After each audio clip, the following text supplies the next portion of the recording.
guys, and welcome to my first video. I want to get into YouTube, and more specifically Scrap Mechanic on YouTube.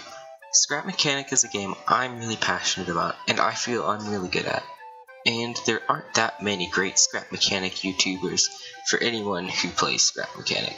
I mean, there's the Multiplayer Monday crew, and there's Retro, and I mean, that's about it. Oh, and Blue Up. But I feel really good at this game, and I feel like if I want to get into YouTube, I want to get into YouTube for Scrap Mechanic. And additionally, I would play other games, but those would only be games I really liked, like, I don't know, Enter the Gungeon, and Skyrim, and The Forest. But I want to stick to Scrap Mechanic mostly, because Scrap Mechanic is a game I'm really good at, and I really enjoy, and I think a lot of people enjoy but aren't that into, because there isn't a very dedicated Scrap Mechanic community, and I want to try and create one. So without further ado, let's hop. Alright, so I'm here in a terrain world. I personally like terrain over flat just because it's a little bit more lively. I mean, you do have the issue of running into trees with flying creations, but besides that, it's not that big a deal. So I'm gonna clear up my inventory and hop straight in to designing a simple car. So I personally prefer building with concrete because it's the smoothest texture in vanilla, and it also is a decent weight because it's not too heavy and it's not too light. I prefer to use gas engines, and I also prefer the driver's saddle. I'm just going to grab the other basic building blocks. I play with 3 mods: the wheel mod, the button mod, and the wing mod. I've only recently started playing with the button and wing mod, since the wing mod was only created with the addition of scripted mods, which I think is one of the greatest additions this game has had. Alright, so I'm just starting with a simple frame. I'm going to give some tips and pointers that I have picked up along my time of playing Scrap Mechanic, which is quite a bit of time. But okay, so this car is too short as it is, so we should extend it out a little bit. This will also give us some room to place down the engines.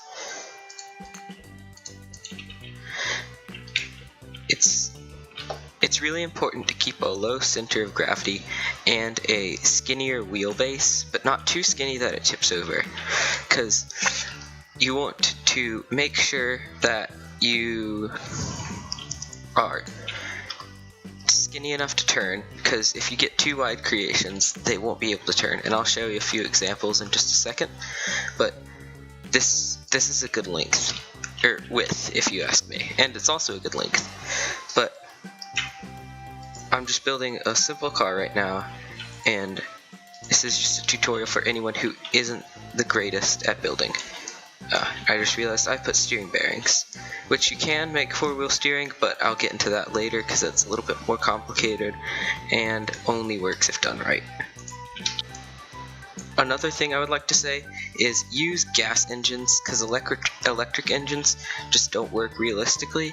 Granted, they do have more torque, but they have a lower top speed and they just don't feel as good. So if you want to make like a mountain climber or something, I would use electric, but for just a general car, I would use a gas engine.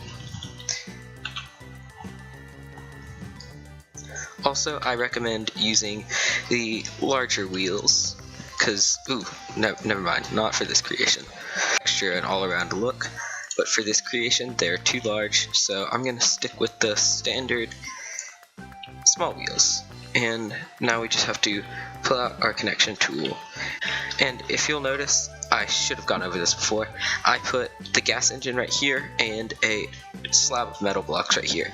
That's because, see, when you hover over the gas engine, it says heavyweight. This means that each individual block is a heavyweight. There's no specific weight, there's light, heavy, and when you have too heavy of wheels on a creation, but you only really encounter that when you're working with mods. I just thought I would throw that in. So, when you hook up your engine, make sure to turn it up. Just experiment a little bit, find a healthy speed.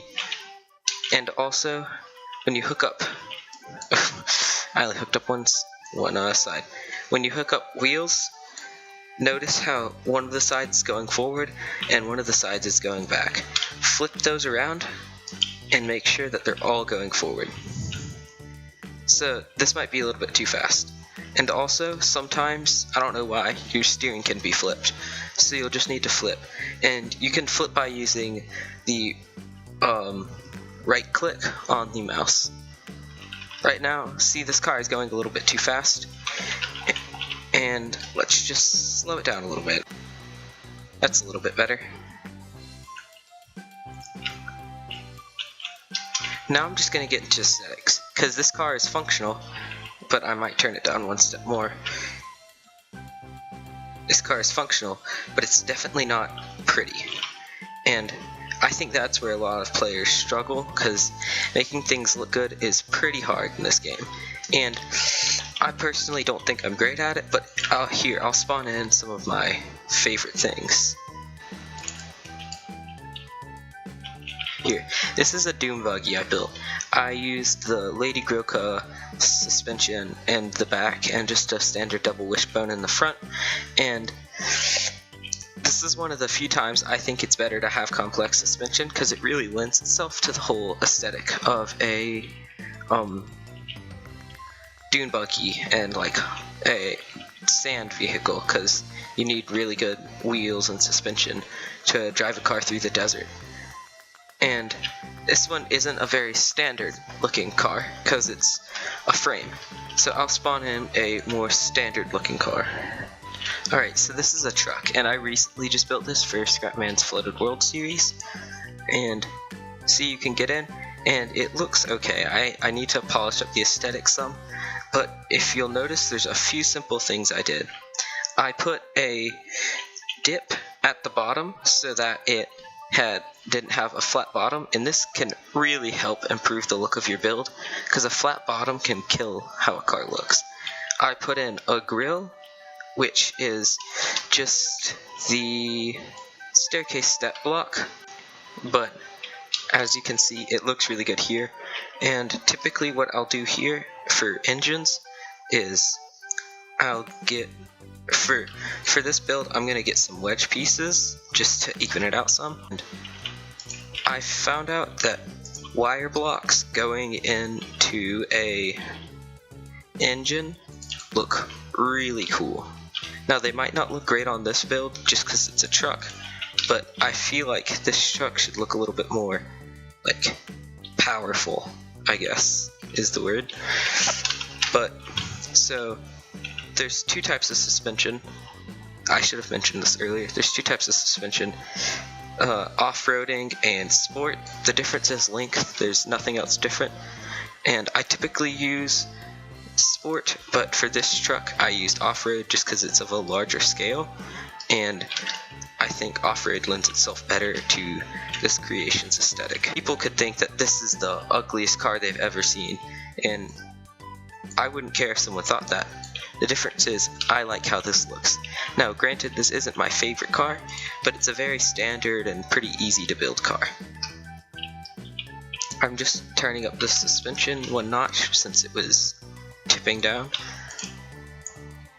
and as you can see, it's floating nicely. Another really good thing that you can add and that really improves how the car looks is a simple muffler at the back. And you'll also notice I have a really smooth texture right here. That is just the what's it called? I-beam end block rotated with the ends covered up. So look, like that. Then rotate it like this, and like that. And see, that's really smooth and really evenly colored. And that lends itself well to building things that are typically plasticky in real life. So bumpers, I don't know, maybe, I can't think of any other parts for a car, but it's a really good building asset. Alright, so after that little summary of how to build basics and stuff, I'm gonna show you a few things that I really like to do with Hotbar. So, in building, you can go as close to you want as the back wheels, but stay away from the front, because you can hit those blocks and then it'll create a suspension. Here, I'll just show you. It creates a suspension glitch when it turns in, and it flips the car because of the way the suspension glitch works. So, make sure that your car has that much space, and if you want to make that space look a little bit smaller and make your car look a little bit cleaner, you can throw wedge pieces and then it won't interfere there aesthetically. Alright, so I'm gonna cut to when I'm done making this thing, and then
so that's it. Granted, that did take a little while, but as you can see, I've just astronomically improved the look and the overall feel of this creation. I started, when I put this metal column in, I started like getting like a old family wagon feel, and I thought that it would be a really cool idea to paint it all green and then give it a kind of retro family wagon feel. So I think that this works really well. I'm really proud of how it turned out, and I think that it's like well made, and I hope that it was a good tutorial. It took me a little while to do, but I have to go because I have homework and other things to do, and I still have to edit this video. I hope you all enjoyed. Don't forget to drop a like and subscribe. I'll probably post my next video sometime soon. Alright, see you later.